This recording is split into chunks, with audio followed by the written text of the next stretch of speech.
but when I post, I want them to click on my profile, right? Same thing with like YouTube and same thing with Instagram. I want to be so interesting that they click on my profile. And then once they click on my profile, I'm like, oh, he's a realtor, right? So like when I post stuff so lately I've been getting back into Pokemon cards. And it's crazy because a lot of people are into Pokemon cards, right? And then they're like, oh, that's so nostalgic, blah, blah, blah, blah, blah. Oh, you're a real estate agent? Like, yeah, I am. Are you thinking about buying or selling, right? So it's just like a conversation starter. Like for me, Yes. use your hobbies as conversation starters. I love that. Be so interesting. Someone wants to, click on your profile, click your name, and get to know you.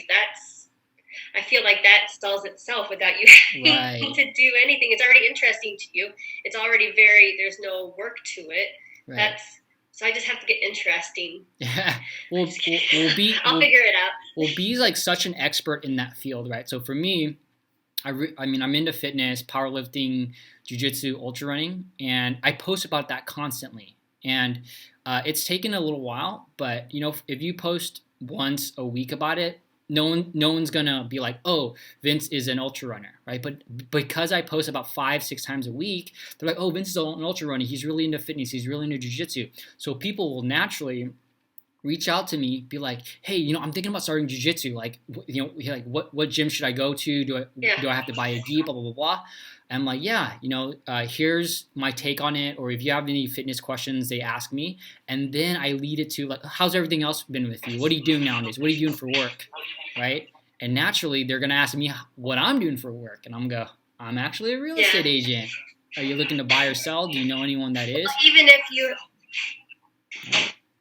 And like if you have your business card, like, hey, you have questions about jiu-jitsu or cards or whatever it might be, here's my email, here's my cell phone, but it happens to be on a business card. You just kind of, I guess killed two birds with one stone. You're not meaning to sell the real estate part, but that just happens to have like your business on it, but also your email and numbers. So you can take advantage of that too. Yeah. And it's all like goes back to personal branding, right?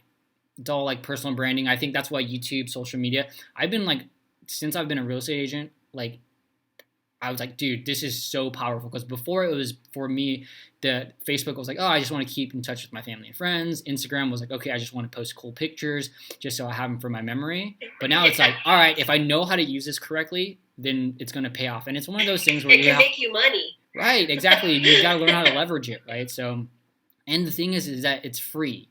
But is it annoying to post? Is it a lot of work posting 3 times a day on Instagram on your Instagram feed? Yeah, you gotta write all that. You gotta edit the picture, whatever. But if people can think of, when they think of real estate and you come top of mind, that's what you want, right? That's all you can ask for, because then they're gonna be like, oh, Megan posts about real estate a couple times a week. Oh yeah, she's a real estate agent. I'm thinking about buying a house. Let me go ask her a bunch of questions, right? And then you want to come off as, and it helps, that you're an approachable person, that you're a good person, that you're genuine, and that you want to help, right? Because when you're posting those posts, that's what you want to come off as. So like every now and then, I like to do like talking to my feed, right? Because then once you seem like a genuine person, that you're not all salesy, then it's like, because you want to be the anti-salesman, basically. That's how I treat it. So, and then people will just naturally gravitate towards you, and I've seen it work out for me. I mean, I'm only 4 months in, but it's worked out for me so far. So I'm excited to just continue, and then I know that it's gonna reap the rewards.